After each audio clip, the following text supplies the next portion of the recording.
Hello friends, तो हम लोग 2 जनवरी अपडेट के बारे में डिस्कस कर रहे हैं, इंडियन एक्सप्रेस एक्सप्लेन्ड का। ओके। सो मेघालय में जैंतिया अनरेस्ट हुआ था, उससे रिलेटेड हम कुछ न्यूज़ है। तो कैसे होता है, गारो, खासी और जैंतिया, ये 3 हिल्स हैं आपके मेघालय में। अब मेघालय में हिल्स हैं, उसके साथ साथ ये ट्राइब्स भी हैं। इनमें जो ट्राइब्स रहते हैं उनका हिल से ही नाम आया है। ठीक है, जिस हिल पे इनका नाम है।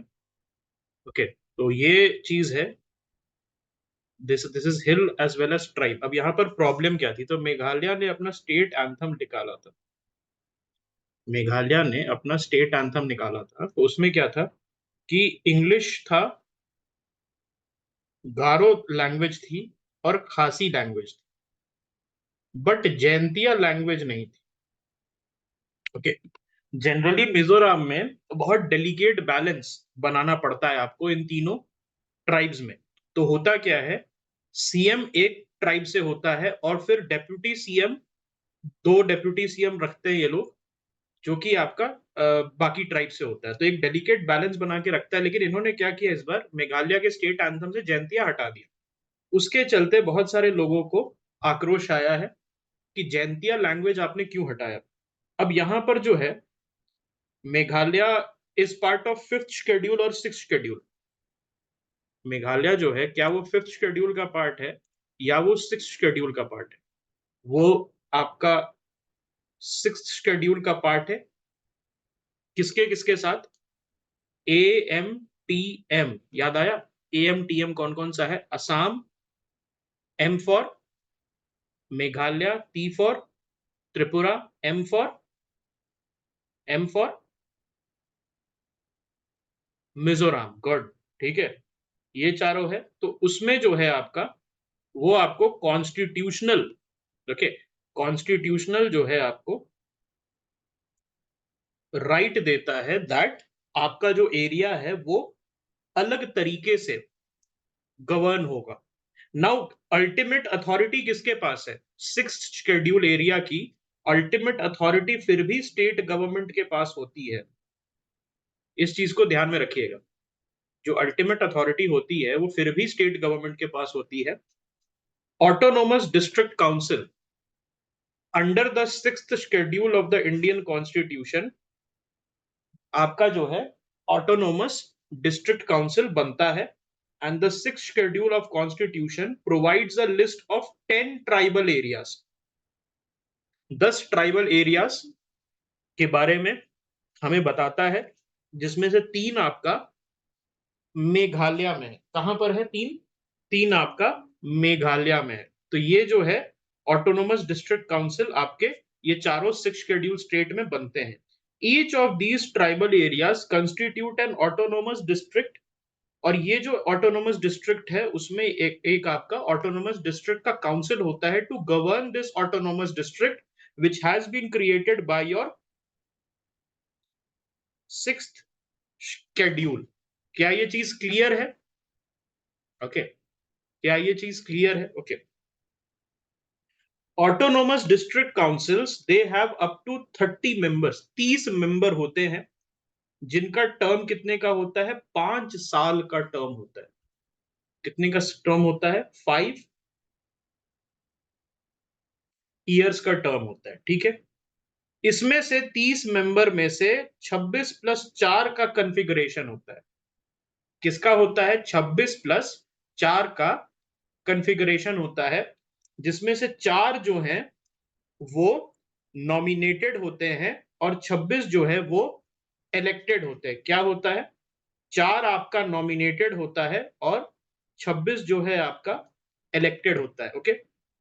कौन नॉमिनेट करता है? गवर्नर करता है। ऑटोनोमस डिस्ट्रिक्ट काउंसिल के 30 मेंबर में से 4 जो नॉमिनेटेड होते हैं वो गवर्नर होता है, 26 जो है इलेक्टेड होते हैं। और इनका टर्म कितने का होता है? 5 साल का होता है। इनका टर्म कितने का होता है? 5 साल का होता है इलेक्टेड मेंबर्स का। ओके। और ये जो नॉमिनेटेड मेंबर्स है ये गवर्नर के प्लेजर पे सर्व करते हैं। ओके।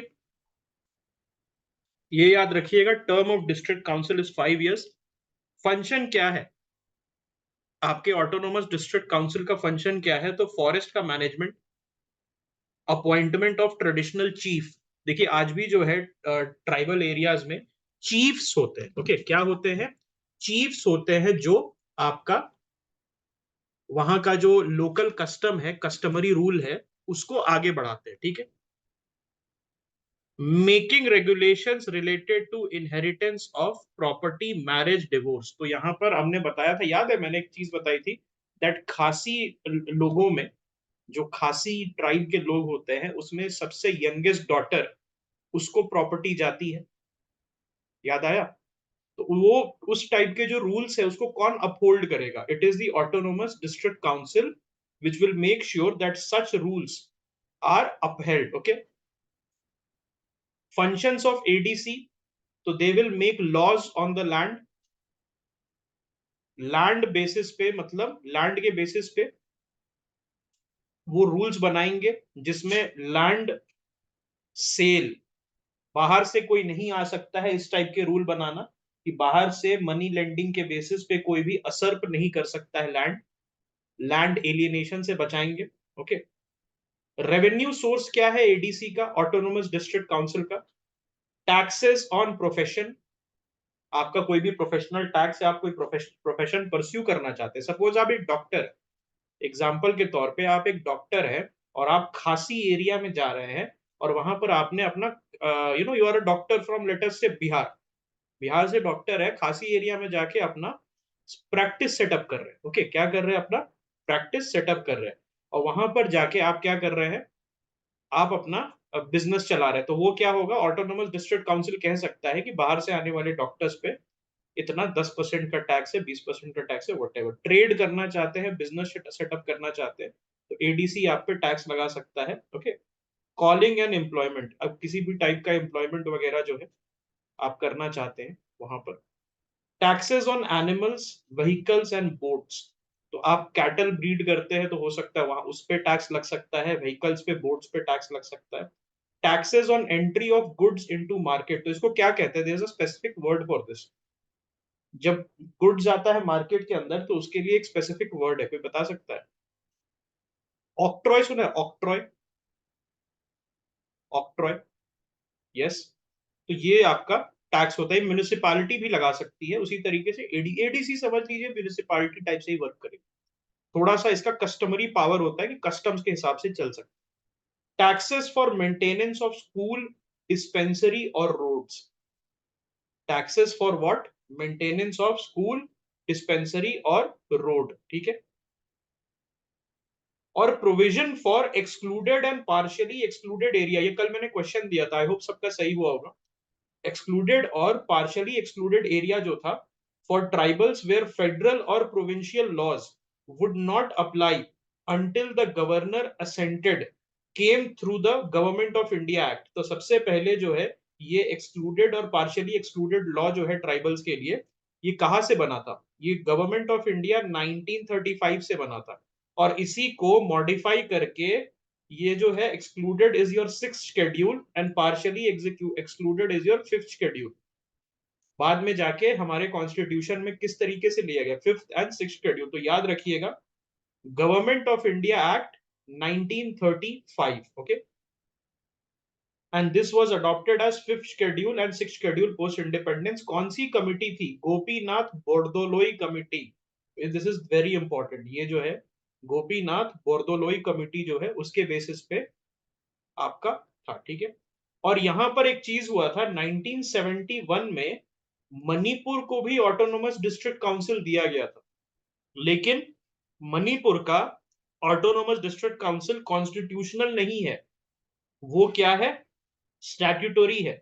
मतलब 1971 के एक्ट के बेसिस पे मणिपुर को दिया गया था। Okay. It is not via constitutional provision. ये जो है कॉन्स्टिट्यूशनल प्रोविजन के बेसिस पे नहीं था। क्या ये बात सबके समझ आ गई? क्लियर है? तो अगर मैं आपसे क्वेश्चन पूछूंगा तो उसमें क्या करना है कि जितने भी सिक्स शेड्यूल है, जितने भी सिक्स शेड्यूल स्टेट्स हैं, उनका कॉन्स्टिट्यूशनली एडीसी बनता है, और मणिपुर में आपका एडीसी बनता है स्टैट्यूटरी। किसका ज्यादा पावरफुल होगा? क्या असम, मेघालय, त्रिपुरा और मिजोरम का पावरफुल होगा कि मणिपुर का पावरफुल होगा? किसका पावरफुल होगा? एएमटीएम का पावरफुल होगा, ना कि मणिपुर का। मणिपुर का बहुत वीक है, और ये कंप्लेन भी रही है मणिपुर के लोगों की कि हमारा जो ऑटोनोमस डिस्ट्रिक्ट काउंसिल है, this is very weak, it does not have sweeping powers, whereas autonomous district council जो मणिपुर का है वो कंट्रोल में है टोटल मणिपुर सरकार के, because statutory provision is not that powerful. Whereas the AMTM states जो कि 6th शेड्यूल के अंदर आते हैं, Assam, Meghalaya, Tripura, Mizoram, they are very very powerful because of their constitutional status and the supervision of not the government, state government, but the governor। क्या ये बात clear है? Okay okay. अब हम बात करते हैं यूएनआरडब्ल्यूए के बारे में। तो UNRWA, it is the United Nations agency for Palestinian refugees. तो ये जो है आपका 1949 में इसको बनाया गया था, और ये जो है ऑपरेट करता है गाजा और वेस्ट बैंक में। कहाँ ऑपरेट करता है? ये गाजा और वेस्ट बैंक में ऑपरेट करता है, and it is funded by voluntary contribution. ये जो है वॉलंटरी कॉन्ट्रीब्यूशन से फंड किया जाता है। Okay, please remember this, UNRWA जो है ये पैलेस्टीनियन रेफ्यूजी के लिए 1949 से काम कर रही है। After the Arab Israeli war of 1948 इसको एस्टैब्लिश किया गया था। इसमें 100% वॉलंटरी कंट्रीब्यूशन है। यूनाइटेड स्टेट्स की सरकार सबसे ज्यादा इसको पैसा देती है, और गाजा और वेस्ट बैंक में ये काम करता है। क्या ये बात क्लियर होगी? ओके, अब हम बात करते हैं ईस्टर्न राजस्थान कैनाल प्रोजेक्ट के बारे में। ईस्टर्न राजस्थान कैनाल प्रोजेक्ट के बारे में। सो ये जो है इंट्रा बेसिन ट्रांसफर करना चाह रहा है किसको? चंबल बेसिन के रिवर्स को। ओके, चंबल बेसिन के रिवर्स को ये ट्रांसफर करना चाह रहा है, ठीक है।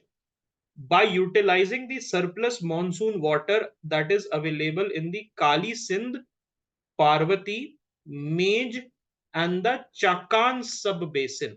ओके, कौन कौन सा है? काली सिंध, पार्वती, मेज, चाकान सब बेसिन में जितने भी सरप्लस मॉनसून वाटर है, बिकॉज मॉनसून का पानी इस 4 रिवर में आ जाता है, उसको ट्रांसफर किसमें करना है? बनास में, गंभीरी, बाण गंगा और पार्वती रिवर में, क्योंकि ये जो है हमेशा वाटर डेफिशिएंट चलते हैं, ठीक है। It is executed by ministry of Jal Shakti in collaboration with the government of Madhya Pradesh and Rajasthan. Okay,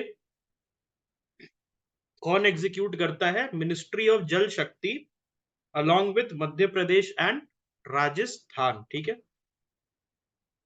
in vitro fertilisation in northern white rhino. तो व्हाइट राइनो जो है एक ऐसा राइनोसोरस है जिसकी 2 प्रजाति है, स्पीशीज है। एक है नॉर्दर्न व्हाइट राइनो और एक है सदर्न व्हाइट राइनो। दोनों जो है 1 million year ago, approximately 1 million year ago diverge कर गए थे। क्या कर गए थे? डाइवर्ज कर गए थे, और ये दोनों अलग अलग स्पीशीज हो गए थे। सदर्न जो है it is near threatened. Southern white rhino जो है it is near threatened, whereas northern white rhino is critically endangered. There are in total only 2 female northern white rhino left. Only 2 female northern white rhino left. और northern white rhino जो है, northern white rhino जो है इसका जो last mail था वो 2018 में मर गया, और जो बाकी की 2 फीमेल राइनो हैं they are not able to conceive due to some constrictions in their ovaries. जो इनका ओवरीज है और इनका जो फीमेल रिप्रोडक्टिव ऑर्गन्स है इनका, वो वहां पर कुछ कंस्ट्रिक्शंस है जो कि जेनेटिक डिफेक्ट है, और उसके वजह से they are not able to conceive. तो यहां पर क्या किया गया है? सरोगेसी के थ्रू, देखिए सरोगेसी के through southern white rhino mother को लिया गया है और उसको आइसोलेट किया गया है, और उसको जो है उसमें इन विट्रो फर्टिलाइजेशन के थ्रू क्या किया जा रहा है? वो जो है बेबी को बनाया जा रहा है ताकि फिर से पॉपुलेट हो जाए, ठीक है। बायो रेस्क्यू, नाउ वो ये कर कौन रहा है? बायो रेस्क्यू कर रहा है, it is an international consortium of biotechnologists. तो बायोलॉजी साइंटिस्ट जो है वो जो ये इसको देख रहे हैं, और ये क्या है, एक तरीके का एनजीओ है। कौन फंड करता है? German federal ministry of education and research fund करता है। कौन इसको फंड करता है? इसको German federal ministry of education and research fund करता है, ठीक है। व्हाइट राइनो में मैंने बता दिया कि the northern white rhino is critically endangered, और सदर्न व्हाइट राइनो क्या है, नियर थ्रेटेंड है। नॉर्दर्न व्हाइट राइनो में सिर्फ 2 राइनो एग्जिस्ट है, 2018 में लास्ट मेल मर गया है। जो 2 फीमेल हैं they are not able to conceive, ठीक है। अब हम बात करते हैं डेप्यूटी प्राइम मिनिस्टर और डेप्यूटी चीफ मिनिस्टर के बारे में। सबसे पहली बात, डेप्यूटी प्राइम मिनिस्टर और डेप्यूटी सीएम जो है कोई सेपरेट ओथ नहीं लेता है। They do not take separate oath. It is not a constitutionally recognised provision. कोई भी ministership only cabinet is cabinet minister जो है आपका रिकॉग्नाइज्ड है। कौन से आर्टिकल में मेंशन्ड है कैबिनेट के बारे में? कैबिनेट मिनिस्टर 352 में, नेशनल इमरजेंसी वाले में, ठीक है। No special power is there, okay. किसी भी तरीके का स्पेशल पावर नहीं होता है। ऐसा नहीं होता है कि प्राइम मिनिस्टर जब सिक होता है या कुछ होता है तो उसके जगह जैसे वाइस प्रेसिडेंट है वैसे ही आपका डेप्यूटी पीएम काम करे, ऐसा नहीं होता है। जैसे वाइस प्रेसिडेंट है, it is a constitutional office, whereas deputy prime minister is not a constitutional office. सबसे पहले डेप्यूटी चीफ मिनिस्टर कौन बना था? अनुग्रह नारायण सिन्हा। एएन सिन्हा, अगर आप लोग बिहार से है कोई तो आपको पता होगा, एएन सिन्हा कॉलेज है, बहुत बहुत फेमस कॉलेज है। एंड एएन सिन्हा जो थे वो आपके फर्स्ट डेप्यूटी चीफ मिनिस्टर थे ऑफ एनी इंडियन स्टेट। 1950 में जो है ये डेप्यूटी चीफ मिनिस्टर बने थे, बिकॉज इनका जो है पॉलिटिकल स्टेचर बहुत बड़ा था। और एक श्री कृष्ण सिंह करके थे जो कि चीफ मिनिस्टर बने थे, तो उनसे इनकी लड़ाई ना हो तो इनको जो है बना दिया गया था डेप्यूटी चीफ मिनिस्टर, ओके। उसके बाद सेकंड डेप्यूटी चीफ मिनिस्टर जो है वो हमें फिर बिहार से मिला। उसका नाम, उनका नाम था कर्पूरी ठाकुर। अब कर्पूरी ठाकुर कहीं सुना सुना है आपको, लग रहा होगा। कहाँ सुना सुना है? Any idea where is Karpoori Karpoori Thakur? Bharat Ratna इस बार मिला है। कर्पूरी ठाकुर को इस बार भारत रत्न मिला है, ठीक है। तो ये याद रखिएगा। Both deputy PM and CM position are equivalent to cabinet minister. इनका कोई स्पेशल दर्जा नहीं है। ये जैसे होम मिनिस्टर है, फाइनेंस मिनिस्टर है, उसी तरीके से डेप्यूटी प्राइम मिनिस्टर है। कहने के लिए, ईगो मसाज करने के लिए अच्छी बात है, लेकिन ऐसे जो है इनके पास कोई एक्स्ट्रा पावर नहीं है, ना ही ये कोई दूसरा ओथ लेते हैं, ना ही ये कॉन्स्टिट्यूशनली रिकॉग्नाइज्ड है। लेकिन अगर आप डेप्यूटी पीएम का ओथ लेते हैं तो supreme court has held it does not invalidate your appointment. आप ले सकते हैं, पावर नहीं मिलेगा आपको। There shall be no special power to you. लेकिन आप ओथ लेंगे तो इनवैलिडेट नहीं होगा। आप बोल सकते हैं एज अ, मैं भारत का डिप्टी प्रधानमंत्री, या मैं भारत का उप प्रधानमंत्री, ऐसे करके कुछ ले सकते हैं आप। लेकिन इनवैलिडेट नहीं होगा। लेकिन इसका मतलब ये नहीं है कि आप प्राइम मिनिस्टर के साथ स्टैंड इन करेंगे। आप एक कैबिनेट मिनिस्टर के ही रहेंगे औहदे पे। You will not be, okay, deputy prime minister as in constitutionally recognised. Deputy PMs of India कौन कौन है? तो Sardar Vallabhbhai Patel was the first deputy PM. उसके बाद Morarji Desai was the second deputy PM. तो मोरारजी देसाई किसके समय में डेप्यूटी पीएम बने थे? Any idea? मोरारजी देसाई जो है, मोरारजी देसाई डेप्यूटी पीएम किस, कौन पीएम था तब बने थे? हुँ? किसके साथ बने थे? हुँ? ये बने थे इंदिरा गांधी के साथ 1967 में, ओके। ये बने थे इंदिरा गांधी के साथ 1967 में, ठीक है। ऑलराइट। तो 1967 से 69 में थे। इंदिरा गांधी जो थी इनकी प्राइम मिनिस्टर थी। उसके बाद चौधरी चरण सिंह कब बने थे? चौधरी चरण सिंह मोरारजी देसाई के साथ बने थे। जब मोरारजी देसाई प्रधानमंत्री बने 79 में, तब ये चौधरी चरण सिंह को बनाया गया था, ओके। और उसके बाद कौन बने थे? उसके बाद who was the deputy prime minister? Who was the deputy prime minister? Any idea? इसके बाद चौधरी चरण सिंह थे आपके। उसके बाद चौधरी देवीलाल। उसके बाद कौन बने थे? चौधरी देवीलाल बने थे। और देवीलाल जी जो हैं इनको क्या मिला है? देवीलाल जी जो हैं इनको, has he got something? Bharat Ratna इस बार मिला है? has Devilal ji got Bharat Ratna or Chaudhary Charan Singh has got Bharat Ratna? Who has got Bharat Ratna this time? Is it Devilal ji or Chaudhary Charan Singh? सोचिए, is it Chaudhary Charan Singh or Devilal ji? Who has got the Bharat Ratna? Charan Singh को मिला ना, चरण सिंह को मिला, ठीक है। Okay, Bharat Ratna दिया गया इस बार, ठीक है, 2024 में। उसके बाद देवीलाल जी आए थे, और देवीलाल जी के बाद लाल कृष्ण आडवाणी। देवीलाल जी का क्वेश्चन आया था, अगर आपको याद होगा, 2021 में।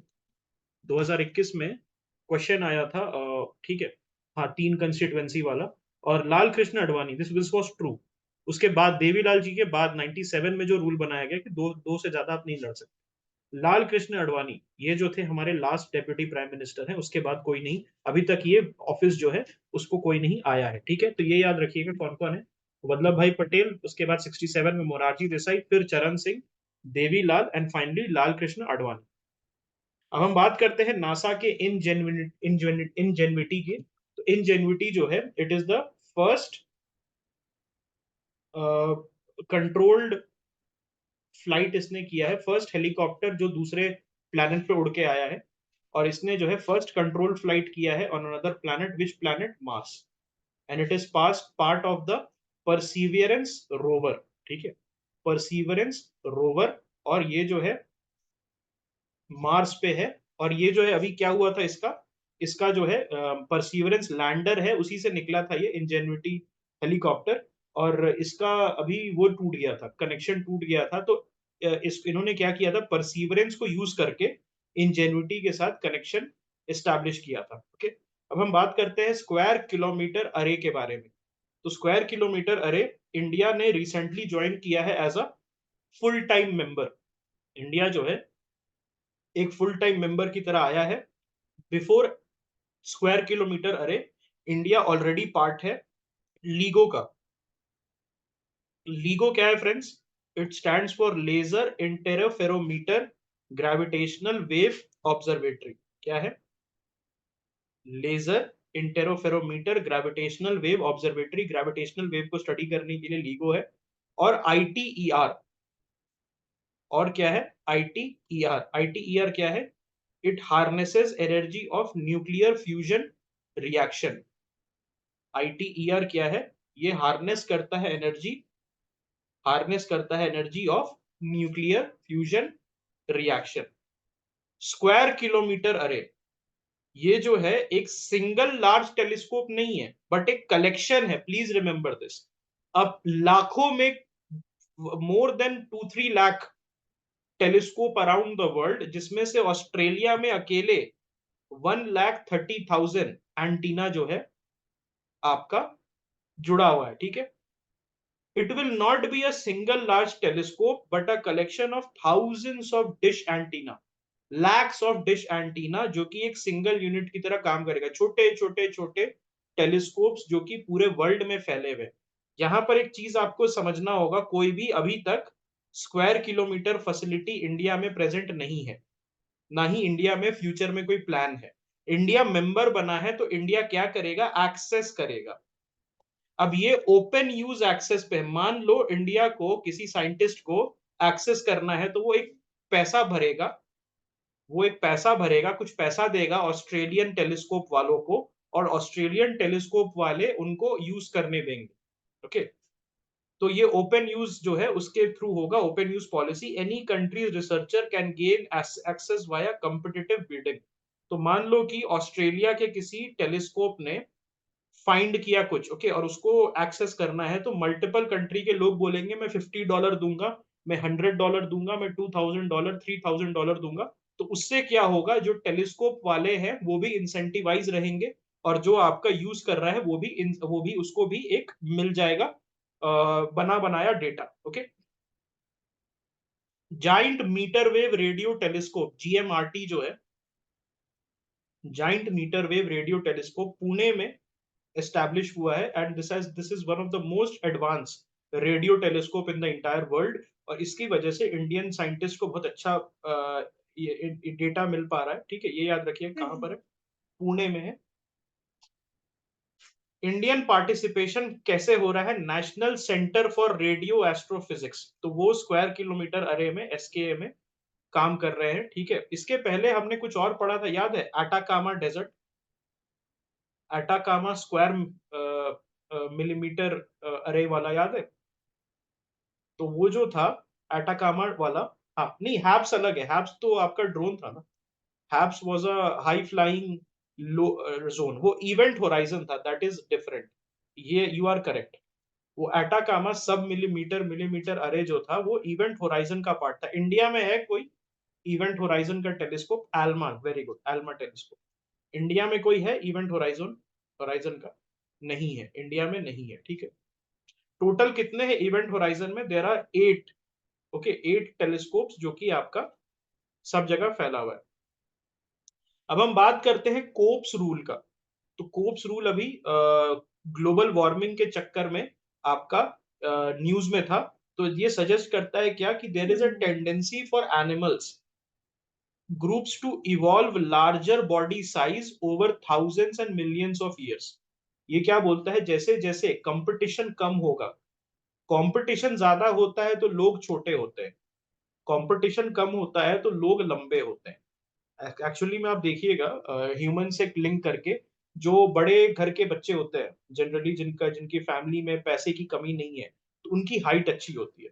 बहुत कम होता है दैट उनकी हाइट कम, मतलब उनकी हाइट जो है वो कम होती है। जैसे एरिस्टोक्रेट फैमिली से अपर मिडिल क्लास फैमिली के लड़के लंबे होते हैं। क्यों होते हैं? बिकॉज कंपटीशन कम होता है। वेर एज गरीब घर के बच्चे जो है जनरली स्टंटेड होते हैं। उसके पीछे का रीजन ये है, कंपटीशन ज्यादा होता है। तो कोप रूल यही कह रहा है। कोप रूल क्या कह रहा है कि over a period of time across multiple generation, जैसे जैसे कंपटीशन कम होते जाएगा तो एनिमल्स जो है वो larger body size, okay, larger body size जो है वो बनाते जाएंगे, ठीक है। Where there is direct competition, वहां पर छोटे एनिमल्स होंगे, और जहां डायरेक्ट कंपटीशन लेस है, animals will be bigger, okay, yes. Like South Korea में जो है 5 फुट 3 इंच से अब एवरेज हाइट 5 फुट 10 हो गई है, ओके। अब यहां पर देखिएगा, ध्यान से देखिएगा कि क्लाइमेट चेंज ने क्या किया है। क्लाइमेट चेंज क्या कर रहा है एक्चुअली, कि एनिमल्स जो है वहां पर अडेप्ट कर रहे हैं and their body is stunting. तो जो पोलर बियर्स हैं, 10,000 साल पुराने पोलर बेयर्स छोटे होते थे। आज के पोलर बेयर्स बहुत बड़े होते हैं, फेरोशियस होते हैं, क्योंकि कंपटीशन उनका बहुत सालों तक नहीं था। अब क्या है, कंपटीशन कहां से मिल रहा है? क्लाइमेट चेंज से मिल रहा है। क्योंकि अब उनको खाना पीना प्रॉपर नहीं मिल पा रहा है, उनका जो प्रे है वो जो है उसमें कमी आ रही है, मेल्टिंग ऑफ स्नो हो रहा है, तो उनका बॉडी अब उस पर अडेप्ट होकर छोटा हो रहा है। तो ये जो है कोप रूल है। अब बात करते हैं पुंगानुर ब्रीड के बारे में।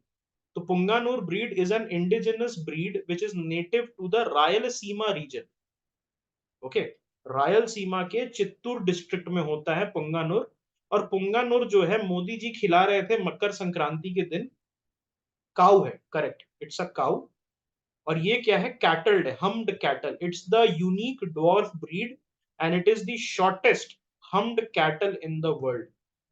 और ये जो हम्ड कैटल है इसको घर में रखना आसान होता है, इसको जो है घर में रखना आसान होता है, और ये दूध अच्छा देती है। It gives good amount of milk, not the best but it gives good amount of milk, okay. तो ये था आपका इंडियन एक्सप्रेस का जनवरी का करंट अपडेट, ओके।